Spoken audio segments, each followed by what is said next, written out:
So I have one of these old printers. This is the HP PhotoSmart C4750, and it just decided to not work. And it did fine in the beginning. All-in-one, had to scan and whatnot, but dealing with these little ink cartridges were a pain in the butt. And not only that, it's very expensive. These cartridges are really expensive. So we went ahead and decided to change it out, and we switched it for the Epson. This is the EcoTank ET 2760. Picked it up at Costco, actually. Really good price, best price we could find. They had it in stock, which made it nice. And I'm really interested in seeing how this works with the loadable ink bottles, as opposed to having to deal with those ink cartridges. So I'm going to go through how easy it is to set this up. I've not done it yet. I'll go through what's in the box and share with you my experience in getting this set up and running. Okay, so what's in the box? Instructions.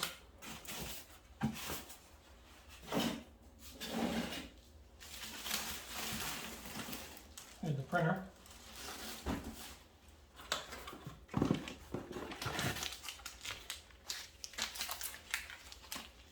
Color ink bottles. We got magenta, yellow, cyan, and this comes with 2 black. Fantastic. So it says on this that you should be able to do 7,500 pages with black, and so I've got a whole nother bottle, so I should be able to get, what does that make it, 15,000 pages. Really good. And we've got the cord. That's what we got here. Nothing else in the box, I don't believe. So we got quick instructions on how to get this thing started. I'm going to take all this tape off. Okay, so on the back, you've got, this is the connection for your power source, your power cord. Then you've got this other connection that is designed to connect via USB cable. So you got to have the one that's square like this on the end, and then a USB here. So you can connect that square connection here, and then this one would go into your computer to help you be able to locate and or connect your printer to your computer, just in case you have Wi-Fi challenges. All right, so there's the instructions and directions tell you to take off all of these packaging tape, all this packaging tape. We'll do that first.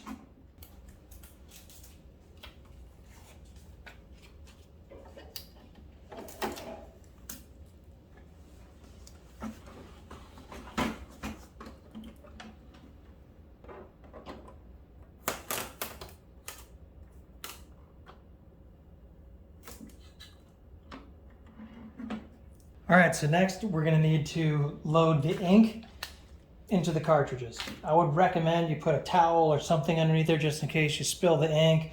Clearly it's going to stain anything that it touches. You want to remove the ink bottles from the plastic.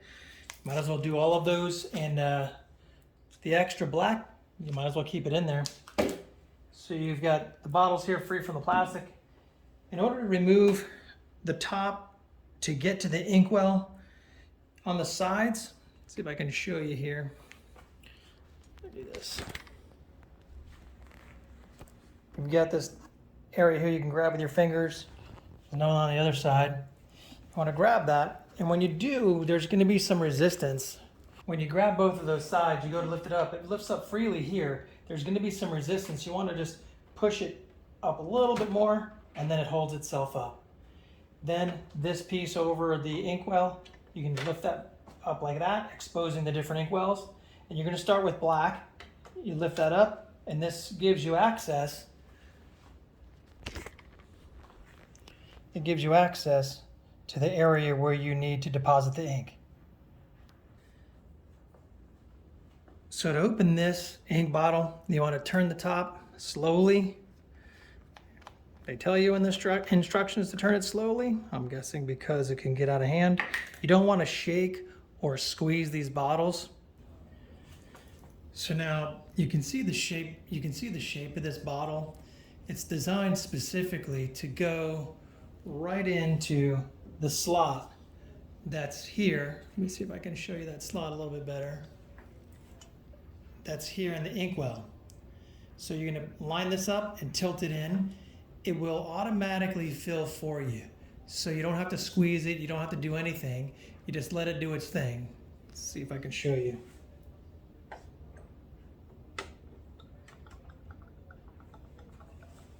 I can hear it depositing in. You should be able to see it.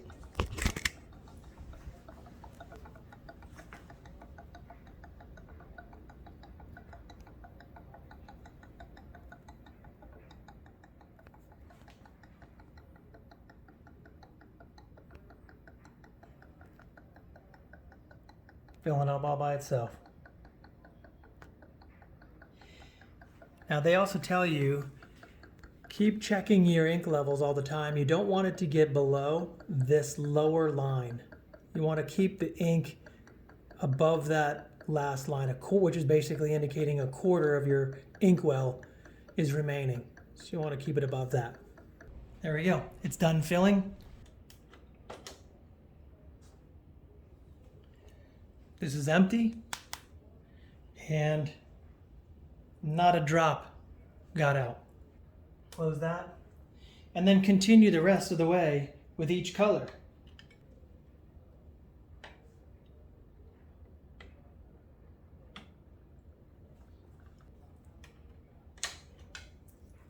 Magenta.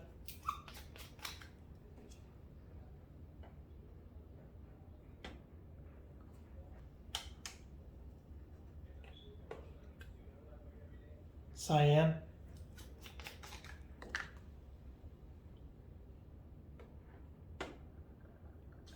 So now that I'm completed with the ink going into the wells here, you want to make sure that this is closed all the way. If you see that this is slightly raised up, you want to make sure these are all pressed down. That helps put a good firm seal in here, preventing the ink from coming out. All 4 reservoirs are completed, and you can close this back down. Something you got to be mindful of too, not sure why you would ever need to, but you don't want to pick up this this printer. The warnings say you don't want to pick it up and tilt it. Obviously the ink would run out and potentially leak all over the place. They also tell you as you're doing this to be mindful not to touch these white cables. I'm sure it probably could offset some things or damage some things, so just keep your hands free from this area and you should be fine. There you go. So the ink has been loaded. Off to the next step.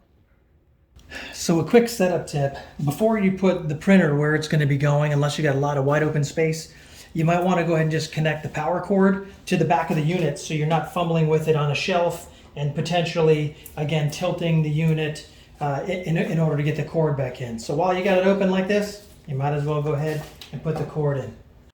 All right, so the next step is to plug the power source in. So I've got the plug in here.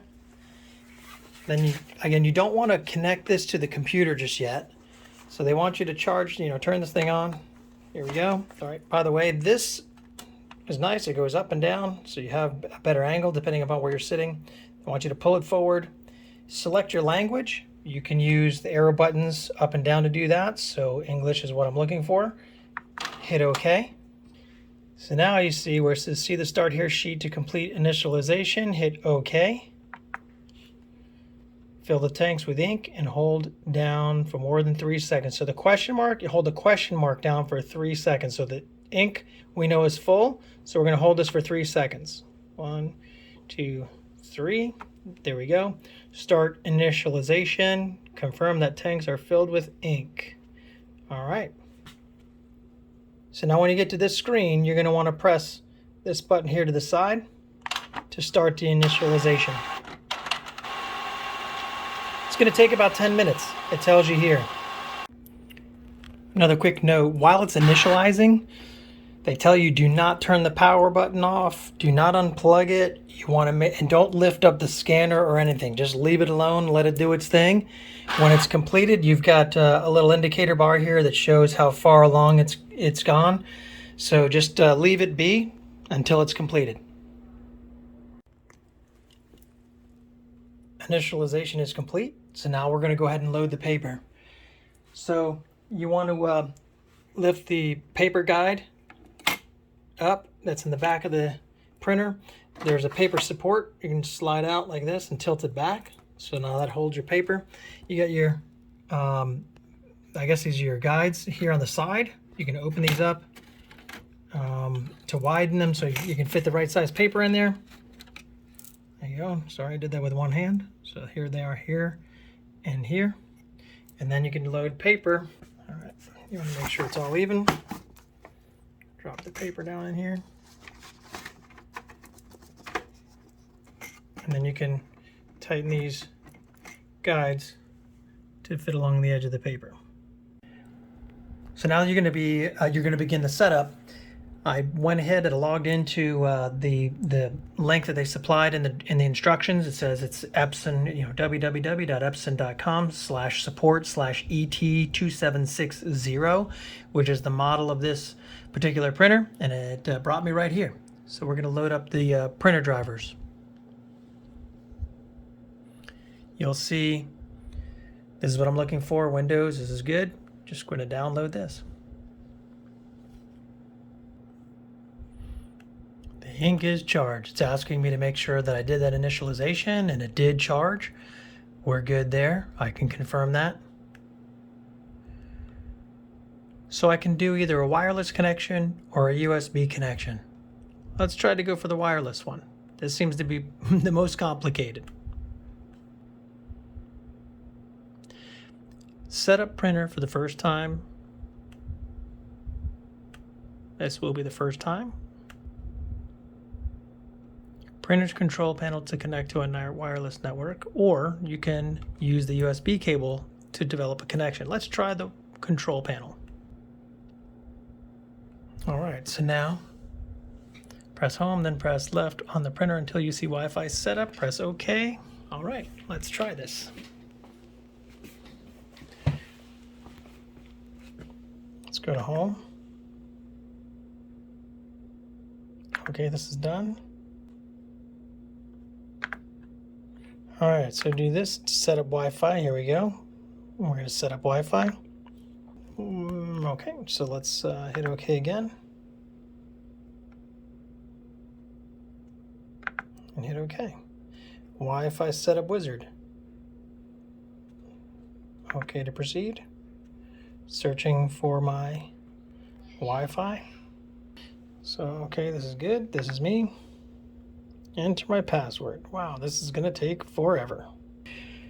So now I'm getting ready to enter the password. Just to let you know, if you press this button here, it's going to allow you to change from uppercase to lowercase to numbers. That's how you change that. And then, of course, you use your arrows up and down to change your character. So if you want them all to be lowercase and you want to find the letters you're looking for, you just press up and down here and you'll get the different letters and or numbers. Now that I've punched my password in, it's you hit OK and you should be finding your network. Setup complete. Print report.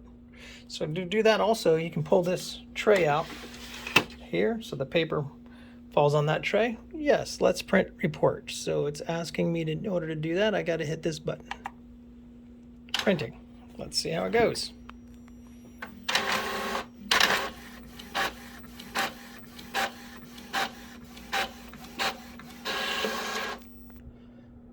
This printer is connected to my network. Searching for printer. Looking for it now. The printer was found. Excellent, right here. Click next. All right, on-screen instructions. Let's see what it tells me. Print a test page. All right, let's try it.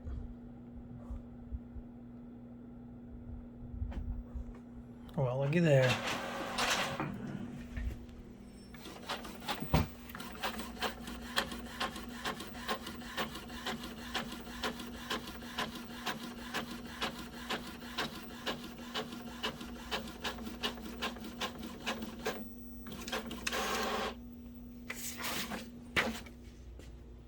All right, let's see. It's a little dark in this room, but all in all, looks great.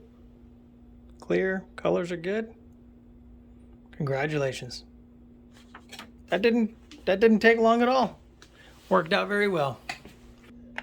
Okay, so I also want to point out here, it's showing the indicator that I've got some wireless connectivity to my Wi-Fi.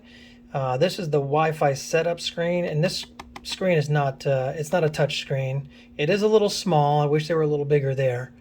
But you can use these arrows to toggle over and you can get to different things. So for example, if you wanted to make copies, you put that copy button, you hit OK, and it's going to give you your copy options, right? So you want to go back, you hit this back button.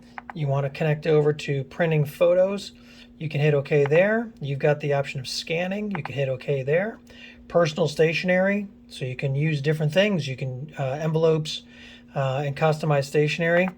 And then quiet mode, so you can turn the beeps off if you want to as well. And then there's your settings. So internally, and then you're back to Wi-Fi. So going into the options for copying, here's your number of copies. You would toggle up or down to the number of copies. You've got color or not color, right? So you can click left or right for color or black and white. And then if you want print settings, you can hit OK and it'll change that. So we'll go back, go over to photo, print photos. You can put a memory card in here. This is your slot for a memory card. So you can print photos directly from that. Okay, and then scan. You hit scan. You can scan to memory, or again, because you could have a memory card here, or you can have it print. So scan to a computer. So you scan here, it goes as a JPEG to a computer. You can scan it as a PDF, or you can send it via email at WSD as well. So let's go back. Personal stationery, different types of papers. You got lined papers, writing papers, a calendar, which is great. Don't know when I'm going to need that, but some others may. And then you want to turn your beeps on or off. That's how you do that. All right, great. So far, so good. I'll check back with you if there's any issues, but hopefully this tutorial helped you. Keep this closed and get it out of the way. You know, it's a pretty compact little unit. I like it. Here's the scanner again, up on the top. There are other versions of the same exact one that has the auto feed if you're going to be scanning several papers and several documents. I personally didn't need that, so I went with this little cheaper option. It was $100 less than the next one above it. And I do like, again, these Epsons have this indicator for the inkwell, so you know how low it is. Really, really a great printer. So far, so good. If you got any questions, concerns, or comments, feel free to leave them below. I'd love for you guys to subscribe to my channel. Thank you very much for listening. Let me know what you think.